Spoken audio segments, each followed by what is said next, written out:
Hi. I am currently in a bed inside St. Anne's Hospital in North London. Dr. Martin kindly allowed me to use his laptop so I can explain how I got here and what happened to me. My name is David Argento. I am 16 years old and apparently I'm suffering from a mental illness of some kind. There was only so much I could take in from the doctor's words in the opposite patient room since I have a bloody massive headache. I've been given a fair amount of ibuprofen, but this headache seems permanent. But I don't care.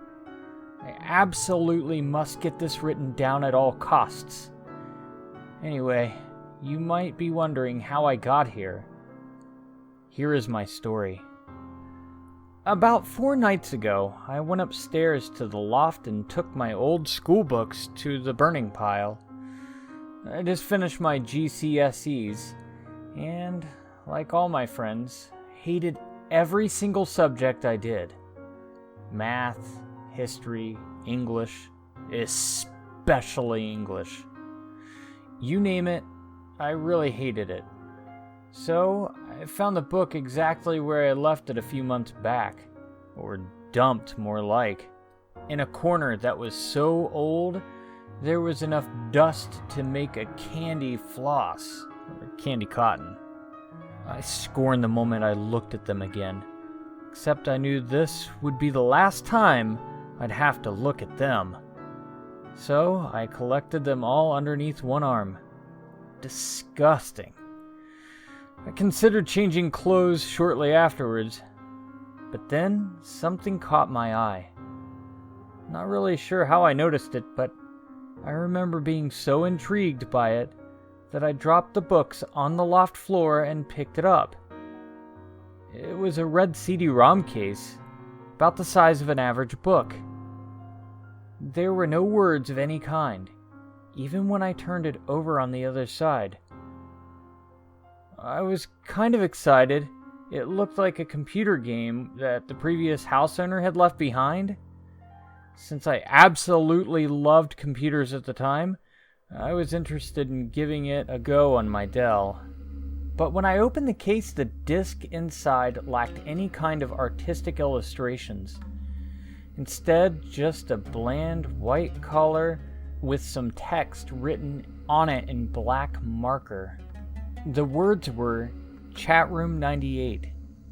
I wasn't exactly pleased when I learned it wasn't a game, but since someone had actually went through the effort of making a chatroom disc rather than the vast chat rooms available on the internet, I concluded that it would be somehow different. That I got right.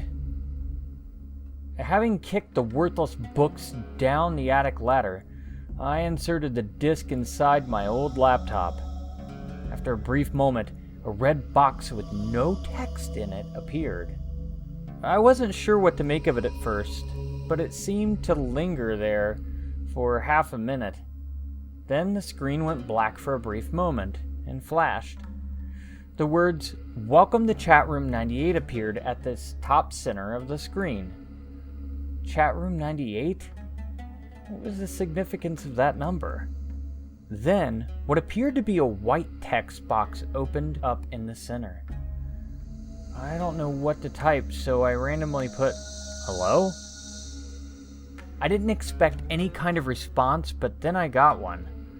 A person by the name of Darwin Clark replied, "Good afternoon." There was no possible way that this person was real. It seemed like I was the only possessor of this chatroom disc.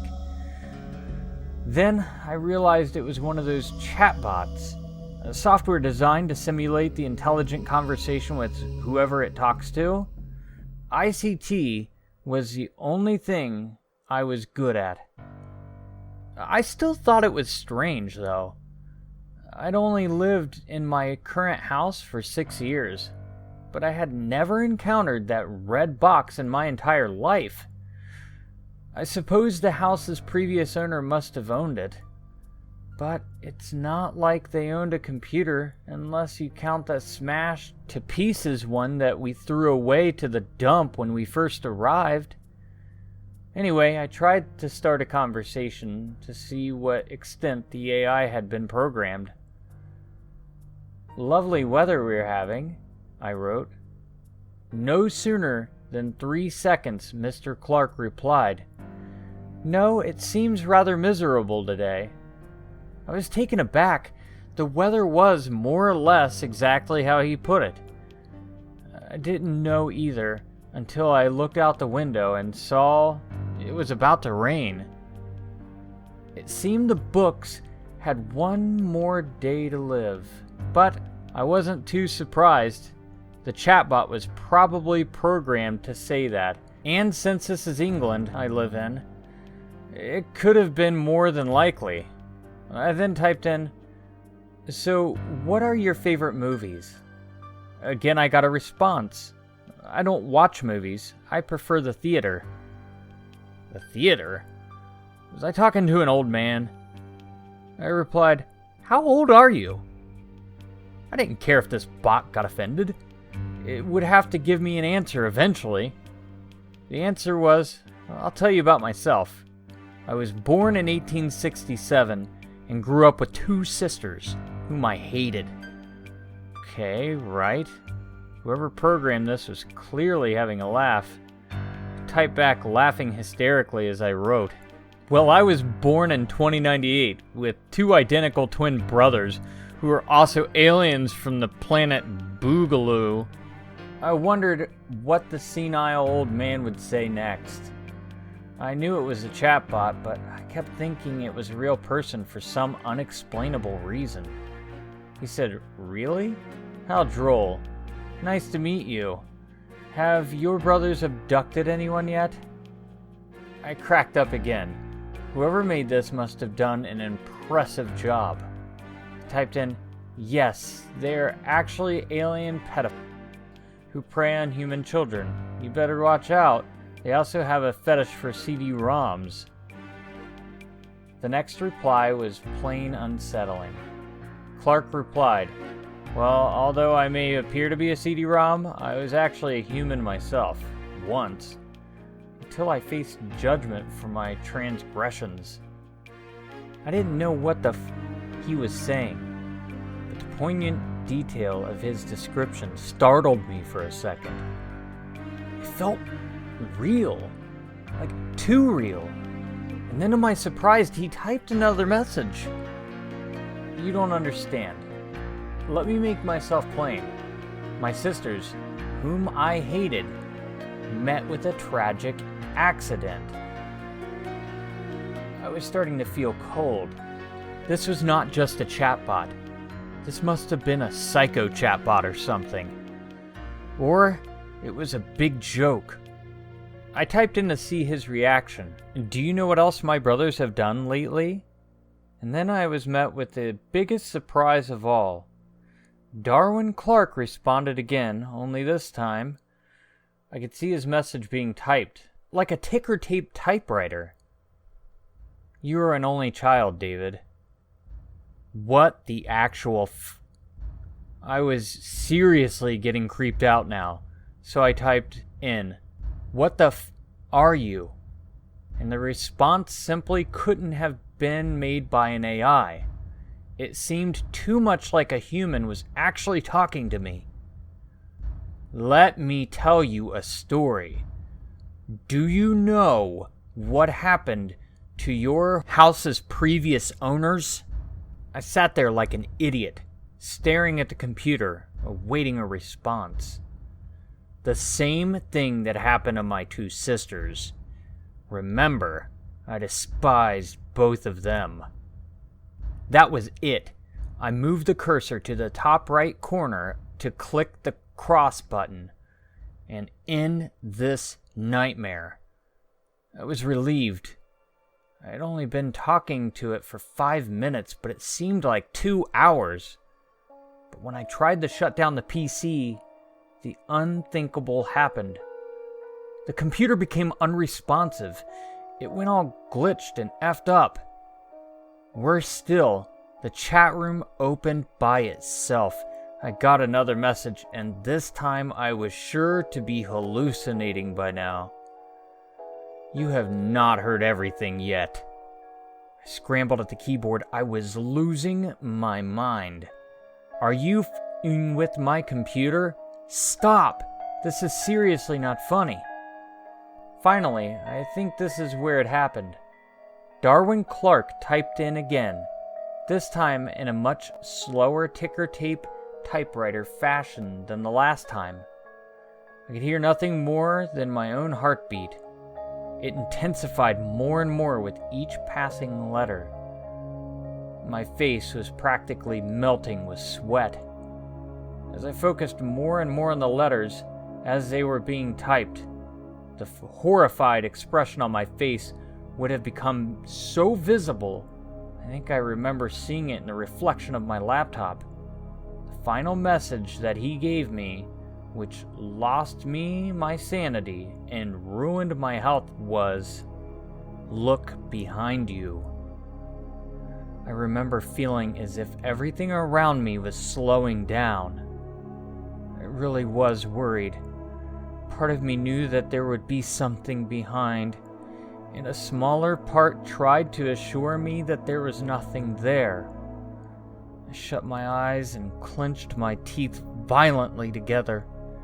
Then I shot my head back like a bullet. Nothing. Absolutely nothing. I spat out a weak laughter and nodded my head in relief, and I felt like everything was safe again.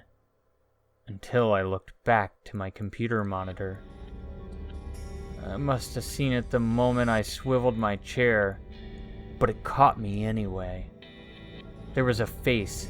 There was a f***ing face of a man. A f***ing pale, white man who was grinning at me on my laptop screen. His hair was blonde and he seemed to be in his mid-20s. But his facial expression was the exact opposite of friendly. His eyes were crimson red. I only saw it for a nanosecond of a nanosecond, but that was all I could take. After that, apparently I screamed violently, then fell unconscious for 4 hours. That's what Dr. Martin told me. He's the guy looking after me at the moment. He really doesn't know what I've been through. So here I am now, sitting in a bed at 4:30 a.m., typing this story to the world.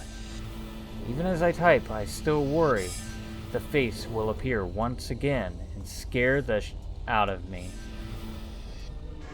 I seem to be suffering from trauma. My eyes have grown dark purple circles around them because I have literally not slept at all since the incident. I tried sleeping, but that face stops me from sleeping. Now that I've written this story, I urge everybody to watch out. If you see a red CD-ROM case, throw it away. Do not open it and do not use it. I'm going to jump out the third story window. I can't take this anymore. I am f***ing scared. I want to die now. If anyone tries to resuscitate me, then f*** you too. And do not, I repeat, do not go looking for Darwin Clark. He may or may not be real, but he can drive you insane. You have read this message. Do not look for Darwin Clark. If you find him, you will lose your mind.